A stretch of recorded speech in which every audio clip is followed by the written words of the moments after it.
Establishment کے ہاتھوں یرغمال رہا ہے.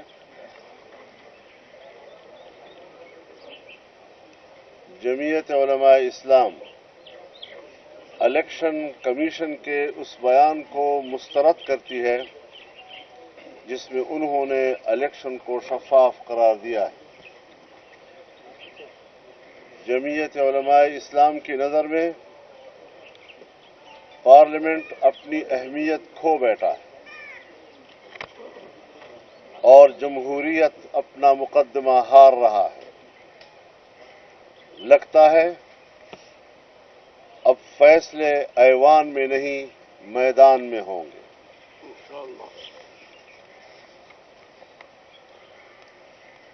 جمعیت علماء اسلام پارلیمانی کردار ادا کرے گی، تاہم اسمبلیوں میں شرکت تحفظات کے ساتھ ہوگی. مرکزی مجلس عاملہ نے جمعیت علماء اسلام کی مرکزی مجلس عمومی کو سفارش کی ہے کہ وہ جمعیت کی پارلیمانی سیاست کے بارے میں فیصلہ کرے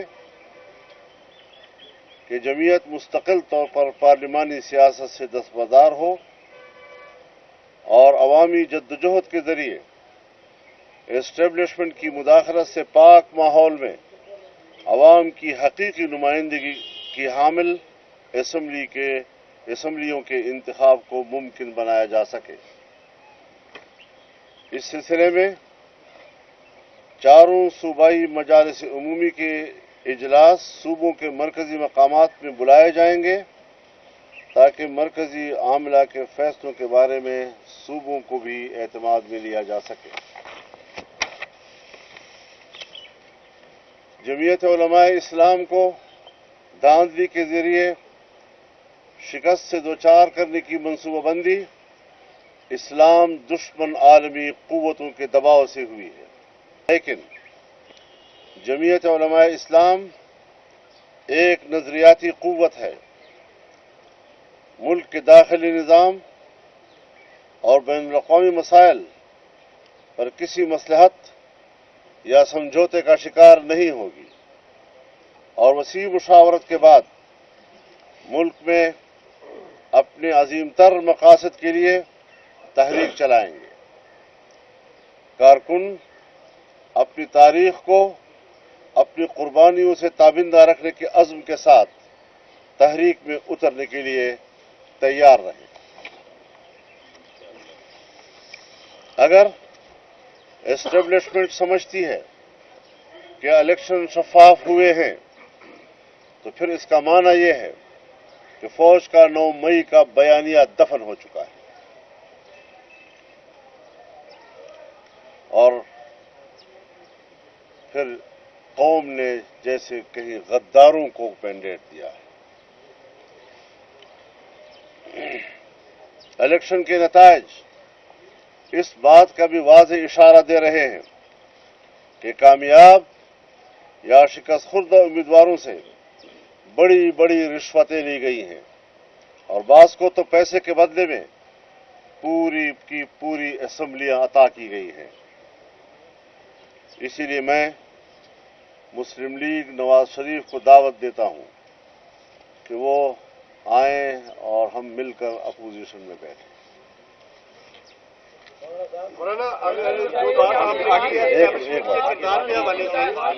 نے جیسے کہا کہ ہم اس الیکشن کو مسترد کرتے ہیں تو اس کے بعد کیا جے یو آئی کے جو ارکان قومی اسمبلی ہیں یا پھر صوبائی اسمبلی ہیں کیا وہ پھر پارلیمنٹ کا بائیکاٹ کریں گے، حلف نہیں اٹھائیں گے؟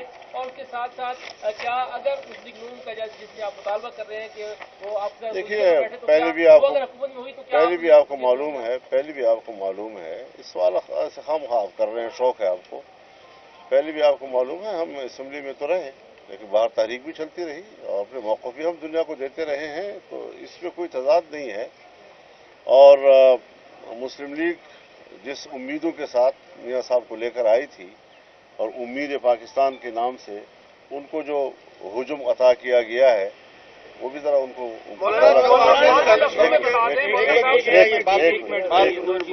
एक मिनट कोई मसला नहीं है, कोई मसला नहीं। इलेक्शन कमीशन ऑफ पाकिस्तान का रोज़ अव्वल से किरदार मशकूक रहा है और अब भी इस्लामाबाद में इलेक्शन कमीशन हमारे उम्मीदवारों की दरखास्तों को समाज से इनकार कर रहा है और नोटिस जारी किए बगैर दरखास्तों को खारिज कर रहा है।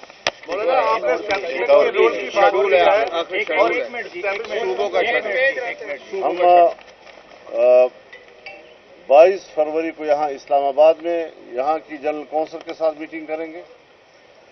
25 फरवरी को हम बलूचिस्तान में अपनी सूबाई जनरल कौंसिल के साथ मीटिंग करेंगे। 27 को हम खैबर पख्तूनख्वा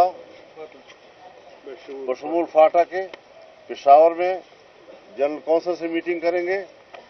3 मार्च को हम कराची में सूबा सिंध की जनरल कौंसिल के साथ मीटिंग करेंगे और 5 मार्च को हम पंजाब की मरकजी सूबाई मजलिस उमूमी के साथ लाहौर में मीटिंग करेंगे। मौलाना, आपने जो तस्लीम तहफ़्फ़ुज़ात का इज़हार किया है, ऐसे ही तहफ़्फ़ुज़ात का इज़हार पाकिस्तान तहरीक-ए-इंसाफ ने किया है, वो भी अपोजिशन में जा रहे हैं। और कल इमरान खान ने जो 3 जमातों से कहा है बात नहीं करनी, MQM, नून लीग और पीपल्स पार्टी, उसमें आप लोगों के लिए एक अच्छी विंडो मिली है कि आप लोग क्या इमरान खान के साथ मिलकर इस हवाले से अपोजिशन का किरदार अदा करेंगे, जो उन्होंने कहा है अपने जो रऊफ हसन वगैरह को कि आप लोगों से बात की जाए तो आप बात करना पसंद करेंगे?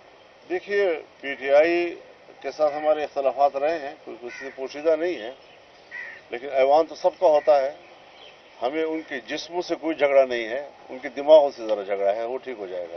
खुदा करे कि ठीक हो। ये बताएं कि आपने कहा कि बहुत सारी धांधली हुई बहुत सारे हल्कों में और आपने बलूचिस्तान का भी हवाला दिया और इलेक्शन कमीशन आपके एप्लीकेशंस को एंटरटेन नहीं कर रहा, तो कुछ 1-2 हल्के बताएंगे कि क्या उनमें धांधली हुई और क्या है, क्योंकि यहाँ लोगों को तो नहीं पता इस चीज़ का। सब कुछ पता है। मैं पहले भी कहता रहा हूँ, 2018 के इलेक्शन में जब हमसे आपके पास क्या दलील है, तो मैं कहता था कि दिन में जब सूरज चमक रहा है तो आप मुझसे पूछते हैं दिन कैसे है, साबित करो। यही सूरत हाल आज है।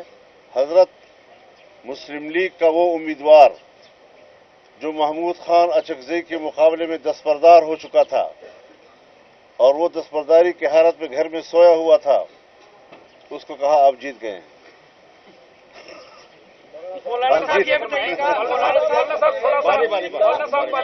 पॉलिसी स्टेटमेंट के तौर पर प्लीज बताइएगा कि 2 मॉडल जो एक आया पाकिस्तान पीपल्स पार्टी का मॉडल कि हम उसी बेंचों पे बैठेंगे लेकिन शबाशी को वोट देंगे, वजारतें वगैरह नहीं देंगे।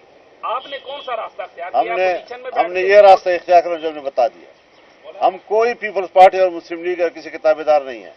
हम अपना मौक़िफ़ आपको दे रहे हैं, ये हमारा मौक़िफ़ जो आज हमने आपको दिया। आप मेरी मेहरबानी सुने, मैंने जो बयान दिया है ये मरकजी मजलिस आमला का बयान है, फजल रहमान से बयान न लिया जाए, मुझसे बयान न लिया जाए, मुझसे वो बयान लिया जाए जो मैंने आज मजलिस आमला का दिया है।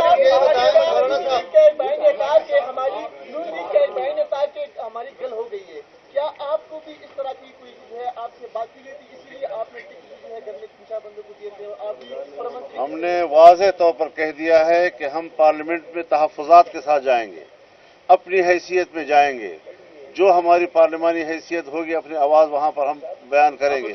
हम किसी भी पार्टी के साथ कोई इत्तेहादी नहीं। देखिए, एक मिनट बारी बारी कर लें तो ठीक रहेगा। पार्लियामेंट में जाते हैं और हुकूमती इत्तेहाद का हिस्सा पहले भी रहे हैं, आपके ताल्लुकात भी सबके साथ हैं, अगर फिर वो आते हैं तो क्या आप नजरसानी करेंगे? नजरसानी की कोई गुंजाइश जमात ने नहीं रखी है। मौलाना साहब ये बताएं, मौलाना साहब ये फरमाएं कि इलेक्शन के दौरान आप बार बार मुतालबात भी करते रहे कि इलेक्शन मुल्तवी हैं, हालात साजगार नहीं है। उस वक्त ये जो जमातें आपकी साथी थी उन्होंने आपका साथ नहीं दिया। क्या समझते हैं कि आपके खिलाफ उस वक्त से साजिश चल रही है कि आप इन इलेक्शन में आपको हराया गया? भाई, मैं पार्टियों के हवाले से माजी में नहीं जाना चाहता, फिर वो बहुत बड़ी बहस है उस हवाले से, लेकिन जो मैंने कहा हम पे वो गुजरी हैं, सिर्फ कहा नहीं, हम पे गुजरी हैं। हमें जो मैसेज मिलते रहे सरकार की तरफ से भी, एजेंसियों की तरफ से भी और जो मुसल्लह ग्रुप है उनकी तरफ से भी, हम इलाकों में नहीं जा सकते थे। और जहां पर उनका होल्ड था वहां पोलिंग स्टेशनों से पुलिस को उठा लिया गया, 4-5 देहातों से पुलिस को उठाया गया, 3 रोज तक यरगमाल रखा गया, वहां इलेक्शन में कोई बंदा नहीं आ सका। धमकियां ये थी कि जमीयत के आदमियों को हम कत्ल करेंगे अगर वो आए पोलिंग स्टेशनों के ऊपर या हमने उनका झंडा देखा। तो इस किस्म के हालात में हमने इलेक्शन में हिस्सा लिया है और इन्होंने कोई बात हमारी नहीं सुनी, तो आज हम भी इनकी कोई बात सुनने के लिए बिछवानी एक बारी बारी बात कर रहे हैं यार सर। ये जरा छोड़े, ये जरा हम पे छोड़े, ये जरा हम पे छोड़े, ये जरा हम पे छोड़े जी। इलेक्शन तो तयशुदा है, नताइज तयशुदा हैं, आपके तहफ़्फ़ुज़ात भी हैं, तो आपने कहा और फिर ये हुकूमत भी तयशुदा है, बन चुकी है, होंगे क्या JUI जिस तरह आपने फरमाया कि अब फैसले मैदान में ऐसा लगता है होंगे, क्या आप मैदान में आएंगे अब जो हुकूमत कायम होगी? बिल्कुल आएंगे इंशाअल्लाह। हमने कुछ और तेवर के साथ हमने जरा कुछ और तेवर के साथ फैसले किए हैं। आप नॉर्मल सवाल कर रहे हैं। तारिक साहब ये बताइएगा कि आपने अभी हमने कोई और बात नहीं की। मैंने आपसे कहा कि मैंने अपनी मजलिस आमला के फैसले सुनाए हैं, मैं अभी कोई बयान दूसरा नहीं दे रहा हूँ। तारिक आपके बलूचिस्तान में अच्छी खासी सीटें आई हैं, तो आप वहाँ तो कोऑर्डिनेशन करेंगे हुकूमत की या वहाँ भी अपोजिशन में बैठेंगे? मैं जाऊंगा बलूचिस्तान, वहाँ पर मैंने आपसे कहा कि हम वहाँ जाएंगे, वहाँ पर अपने लोगों से नहीं, कोई ऐसी बात नहीं है हमारे पास। हमारी जमात ने कोई हुकूमत साजी की इजाजत अभी तक नहीं की। बात करेंगे उनके साथ, उनको जमाती मौक़िफ़ से आगाह करेंगे।